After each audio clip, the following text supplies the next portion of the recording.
beri nama pedang ini Naga Puspa. Selamatkan dia. Jangan sampai jatuh ke tangan pendekar berwatak jahat.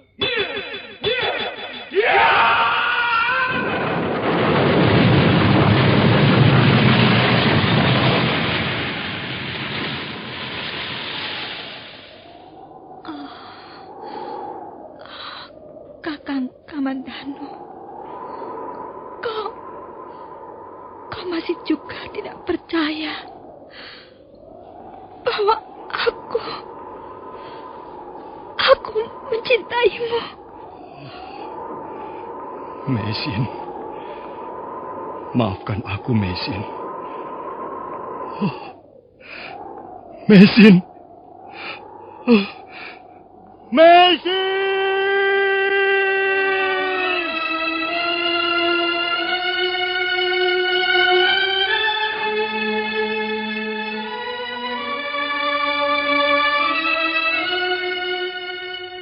Tutur Tinula.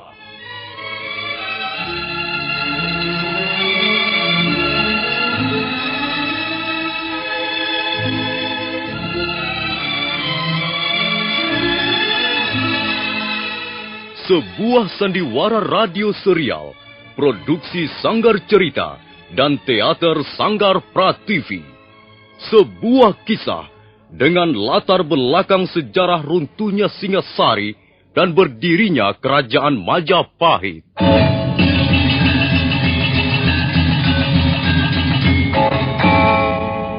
Sandiwara ini didukung oleh pemain-pemain radio yang sudah ternama. Ferry Fadli, Ivone Rose, dan Eli Ermawati.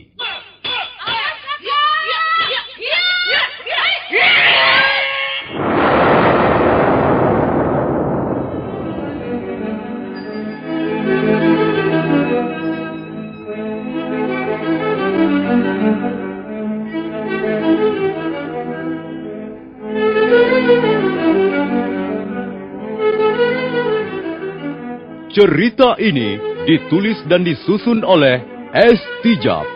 Teknik dan montase dikerjakan oleh Rudi Tinangon dan Joko SP. Sutradara Y. Rudi Wartono. Kali ini mengetengahkan episode ketiga dengan judul Daun-Daun Bersemi Lagi.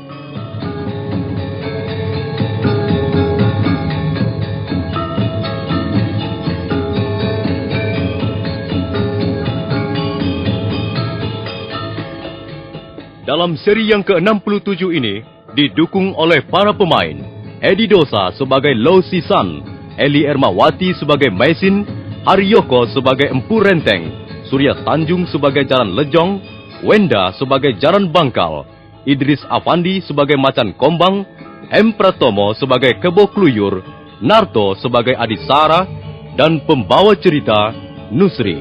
Selamat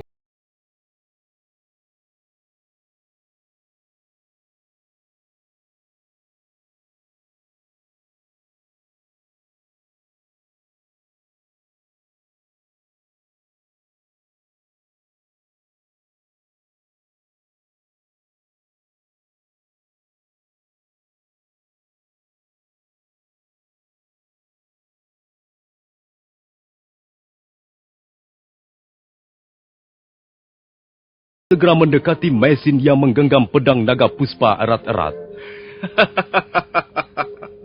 Kita beruntung, Kakang Jaran Bangkal. Kitalah yang beruntung. Karena akhirnya kita yang berhasil menemukan pelarian orang asing itu. Hati-hati, Adi Jaran Bangkal. Mungkin yang seorang lagi bersembunyi tidak jauh dari tempat ini. Dan kita bisa masuk perangkapnya. Hei, di mana temanmu yang laki-laki itu? Temanmu atau suamimu dia itu? Di mana dia? Mau apa kalian mencari Lau suamiku? Kalau kalian mau menangkap aku, silakan. Berani juga wanita asing ini, Kakang. Dia menantang untuk kita tangkap. Mungkin dia sudah tidak cinta lagi pada suaminya. Karena itu ingin kita tangkap Adijaran Lejong. Otak kalian kotor berdebu. Bagaimana kalian bisa menjadi pendekar sejati dengan otak sekotor moncong babi hutan? Berdebah. Kau berani sekali mengumpat kami sekasar itu. Apa kau tidak menyadari bahwa nasibmu sekarang berada di tangan kami? Hah? Ayo, menyerah saja. Menyerah dan mari ikut kami. Kalau kau menyerah, berarti kau bersikap manis pada kami. Dan hal itu tentu saja sangat menyenangkan karena pekerjaan kami bertambah ringan. Ayo, menyerah saja. Dan mari kami bawa menghadap Tuan Kebo Mundarang di Kediri. Percayalah, kau tidak akan diapa-apakan. Aku tidak akan menyerah. Sekalipun aku seorang wanita. Ayo, majulah kalian berdua. Kalian baru kuizinkan membawaku ke Kediri kalau aku sudah terkapar menjadi mayat. Jadi kau memilih cara seperti itu, ha? Sayang sekali. Mengapa kami harus memperlakukan seorang wanita lembut seperti kau dengan kasar? Ayo, Adijaran Lejong. Baik. Nanti keburu pagi. Cepat kita bereskan saja wanita ini sekarang juga. Baik, Kakang. Jaran Lejong dan Jaran Bangkal segera mempersiapkan jurus-jurus untuk mengawali penyerangan. Tapi mereka tergagap ketika Mesin melompat mundur dan...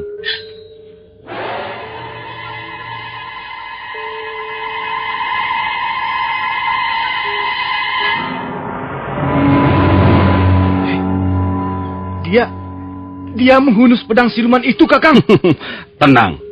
Tenang saja, Adijaran Lejong. Jangan gentar. Kita pasti bisa mengatasinya. Kami sebenarnya tidak bermaksud menyakitimu. Tapi mengapa kau menggunakan senjata itu? Kalau kalian mendekat, tubuh kalian akan hancur lumat terkena sambaran pedang ini. Ayo, mendekatlah kalau kalian benar-benar pendekar jantan. Jangan kau paksa kami untuk sungguh-sungguh bertarung. Kalianlah yang memaksaku menggunakan pedang ini. Hiya!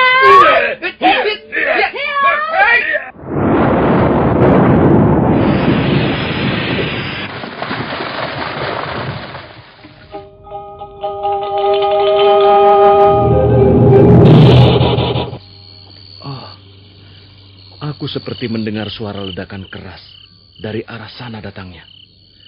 Dan sepertinya suara ledakan pedang naga puspa. Jangan-jangan Mesin mendapat bahaya.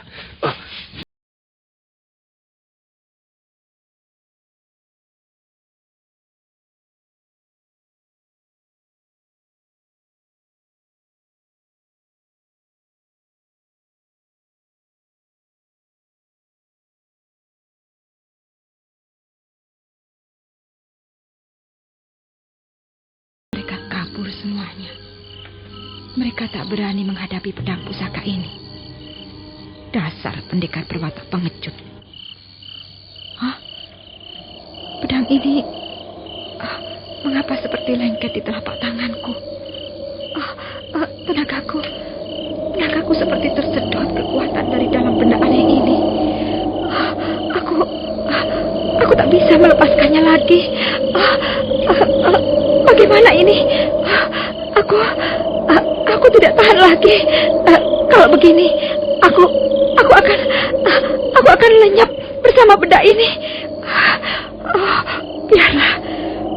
Biarlah aku harus mati bersamanya. Aku akan terjun ke sungai yang dalam itu dan hilang bersama pedang naga puspa ini.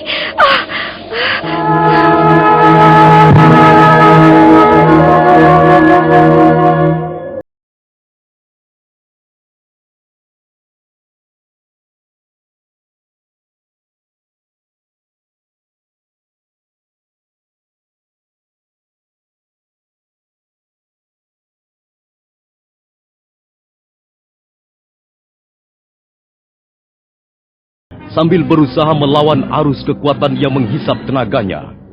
Pada saat itu, fajar pagi telah datang, dan Mesin sudah berhasil mencapai tebing sungai yang cukup tinggi dan curam. Sesaat dia menatap ke bawah, ke arah pusaran air yang deras, yang seolah-olah melambai-lambai ke arahnya. Tapi pada saat yang sangat menegangkan itu, pendekar Lau muncul dan berlarian mendekati tebing. Mesin! Jangan, Mesin! Jangan mendekati aku, loh. Mesin. Mesin istriku. Apa yang akan kau lakukan, Mei? Biarlah aku mati terseret arus di bawah sana bersama pedang ini, loh. Biarlah aku menjadi korban senjata pusaka ini. Jangan, Mesin. Jangan lakukan itu, Mei. Aku tidak tahan lagi, loh. Tak tahan lagi. Mei. Loh. Mesin!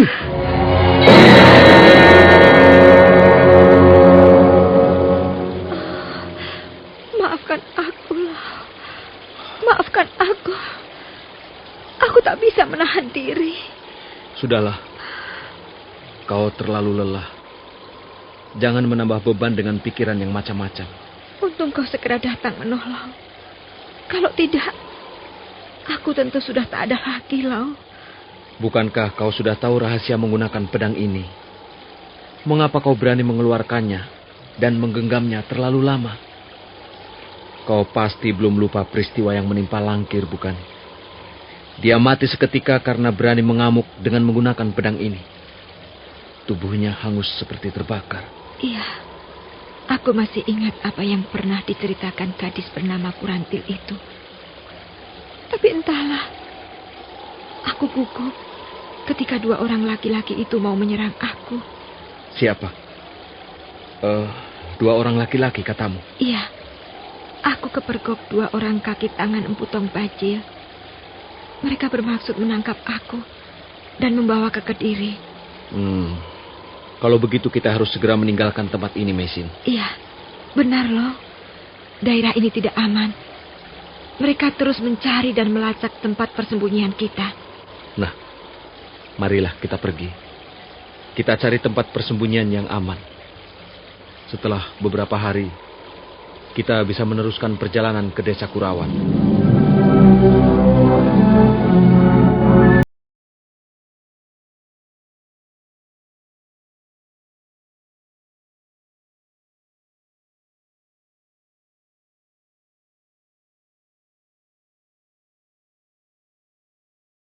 Meninggalkan tebing sungai yang merupakan anak sungai Kali Berantas.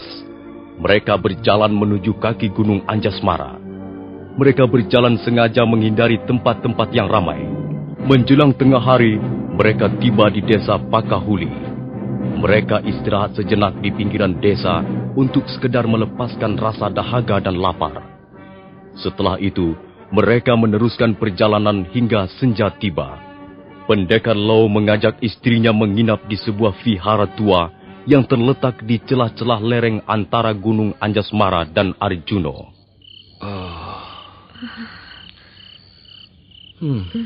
Tempat ini cukup aman untuk bermalam. Sepertinya daerah ini tidak pernah dijamah manusia lagi. Iya, tapi udara di sini sangat dingin. Lihat loh. Tanganku sampai berkerut karena menahan dingin. Kasihan kau, istriku. Kau harus ikut menderita bersamaku. Aku sudah menyadarinya, loh. Kau benar. Apa yang kita alami, kapan dan dimanapun kita berada, sebenarnya bukanlah wewenang kita. Semua ini sudah menjadi kehendak sang nasib yang selalu akan menyertai kemana kita menginjakkan kaki. Syukurlah kalau kau sudah mengerti. Hanya kadang-kadang aku merasa kasihan dan iba melihat keadaanmu. Mestinya kau bisa hidup tenang dan bahagia. Seandainya bukan Lau Sisan yang menjadi suamimu, Mei. Lau, jangan berkata begitu. Aku tak mau mendengarnya lagi. Aku berkata dengan rasa tulus, Mesin. Aku merasa tidak bisa membuatmu bahagia. Apapun yang terjadi dan kualami, selama kau masih setia, aku akan merasa bahagia, loh. Oh, Mesin istriku. Aku bangga sekali dapat dipertemukan dengan seorang wanita seperti kau. Aku tidak akan menyesal seumur hidupku, Mesin. Aku pun tak akan menyesal seumur hidupku, loh. Ada apa, loh? Mengapa kau memandangku terus? Apakah ada yang aneh dalam wajahku? Kau kelihatan amat cantik malam ini. Kau macam-macam saja. Rambutku kusut, dan sudah sejak kemarin aku belum membersihkan badan. Bagaimana kau katakan aku cantik? Tapi sungguh, Mesin, kau nampak cantik seperti pengantin yang duduk di atas pelaminan. Kau cantik bagaikan patung Dewi Kuan Im. Sudahlah, jangan memuji loh. Nanti aku besar kepala. Mesin, aku juga merasa dingin sekarang ini. Kau agak merapat ke sini loh. Di situ anginnya terlalu besar. Dan angin itu membawa kabut tipis yang mengandung uap air. Iya. Makanya dingin sekali. Nah, di sini memang lebih hangat. Lo, peluklah aku, Lo. Mei. Mengapa kau menjadi canggung dengan istrimu sendiri? Biasanya kau selalu memeluk aku bila kita sedang duduk berdua di serambi rumah kita. Entahlah, Mesin. Mungkin karena peristiwa-peristiwa yang menegangkan selama ini, ya, membuatku menjadi canggung. Memang sudah lama juga kita tidak duduk seperti ini. Rasanya kita kembali lagi ke tanah leluhur. Jangan katakan hal itu, Lo. Nanti aku jadi sedih. Iya, kita memang harus melupakan semua yang membuat hati kita sedih. Ya, maafkan aku, istriku.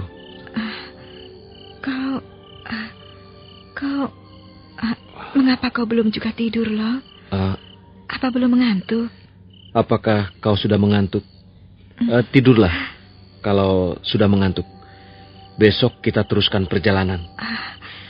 Aku dingin, Lo. Aku mau tidur sambil memelukmu. Iya. Mari. Tidurlah, Mesin. Aku akan menjagamu.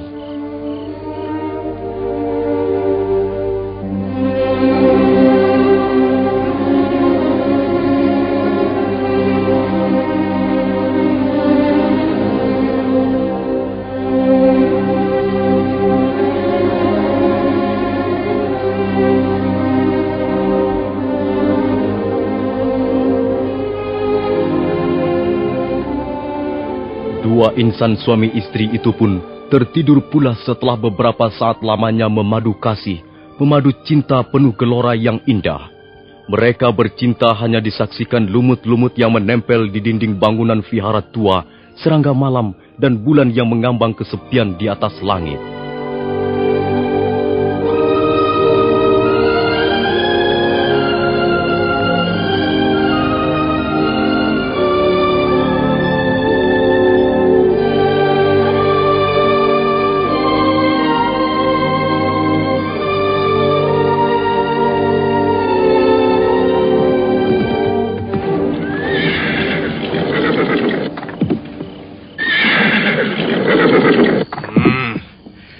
Mana larinya dua orang asing itu? Mereka lenyap seperti ditelan bumi. Apakah merupakan keharusan untuk menangkap mereka, Tuan Renteng? Iya, itu merupakan keharusan. Itu perintah langsung dari Tuan Kepu Mundarang, selaku penanggung jawab atas nama keamanan pemerintah Kediri. Tuan, apakah mungkin ada yang berani menolong mereka? Maksud saya ada seorang warga desa yang berani menyembunyikan mereka di rumahnya, Tuan. Ya, bisa saja itu terjadi. Oleh karena itu, kita harus tekun melacak dan mengamati suasana di sekitar kita.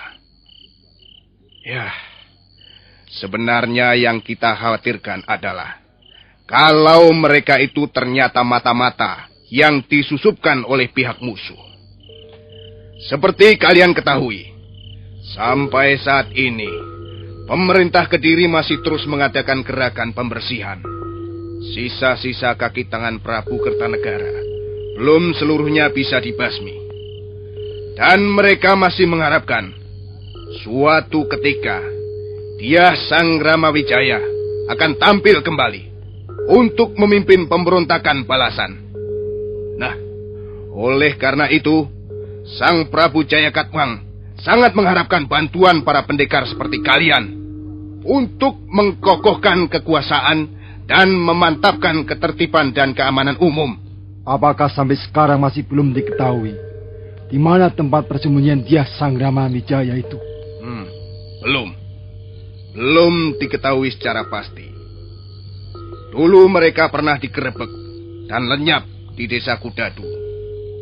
Lalu sampai sekarang tidak terdengar lagi beritanya. Tapi pemerintah Kediri masih terus mencurigainya dan menganggap dia, Sang Ramawijaya, sebagai musuh bayangan. Menghadapi musuh seperti itu jauh lebih berat, Tuan. Ya, jelas. Bahaya itu tidak nampak, tapi terasa. Kalau kita lengah dan tidak waspada, bahaya seperti itu bisa langsung muncul dan mengancam sendi-sendi kekuasaan pemerintah. Dan kalau hal ini sampai terjadi, berarti perang besar akan menyusul sebagai akibatnya. Bagaimana menurut pendapat Tuan tentang perempuan liar yang mengaku bernama Sakawuni, ya? Yang jelas, dia memusuhi pemerintah lama. Dan itu merupakan jaminan bahwa dia tidak bakal berkhianat terhadap kelompok kita.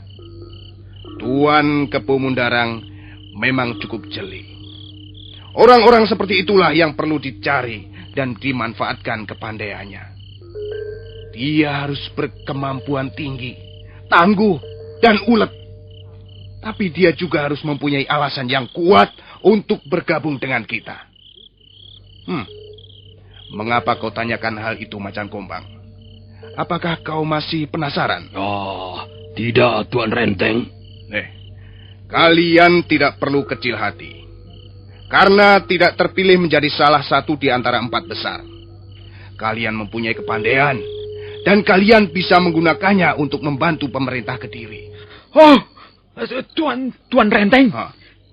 Saya melihat sekilas ada 2 orang berlari-lari kecil menyeberangi lembah di depan itu.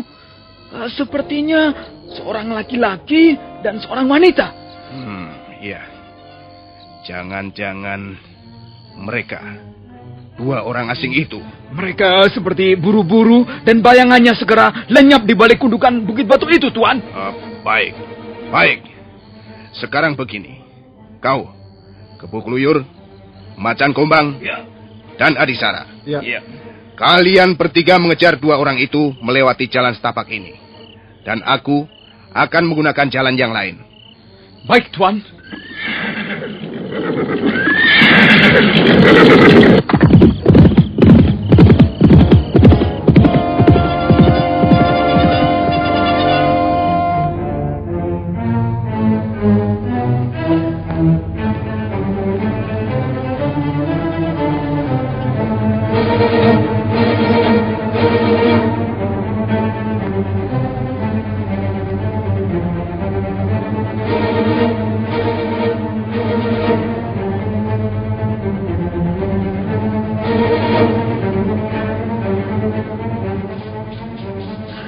Berhenti dulu sebentar loh. Nafasku mau putus rasanya. Aku haus sekali. Apakah tidak ada sumber air di dekat sini? Entahlah. Mungkin di sebelah sana loh. Tempat ini terlalu terbuka. Rasanya kurang aman, Mei. Itu, lihat. Di sana itu ada rimbunan pohon-pohon liar. Kita istirahat di sana saja loh.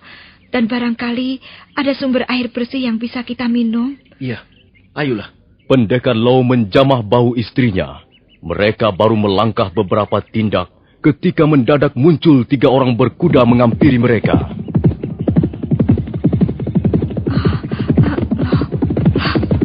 Ada orang-orang berkuda. Tenang saja, Mei. Jangan gugup. Benar juga dugaan kita. Lihat, bukankah mereka ini orang-orang yang kita cari itu? Tenang, Maisin. Kalau sampai mereka mau berbuat jahat pada kita, jangan jauh-jauh dariku. Loh, bukankah mereka 3 pendekar yang ikut bertanding di Candi Surapana? Iya, aku masih bisa mengenali mereka. Yang membawa senjata rantai itu kalau tidak salah bernama Kepu Kluyur. Bagaimana Paman Kepu Kluyur? Apa yang akan kita lakukan sekarang? Ya, apalagi kalau bukan segera meringkus 2 orang asing ini. Kalau begitu, apalagi yang kita tunggu? Ayo, cepat tangkap mereka!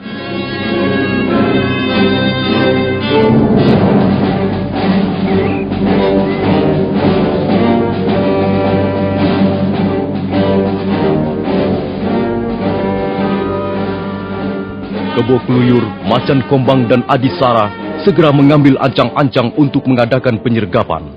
Pendekar Lau dan Maisin berdiri berapat, dan agaknya mereka telah siap bertarung mati-matian.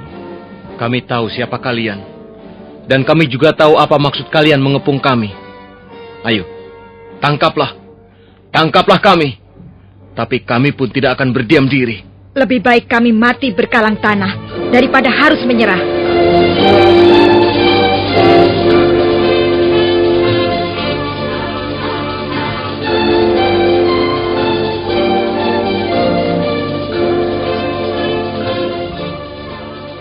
Nah, para pendengar sekalian, bagaimana kisah selanjutnya?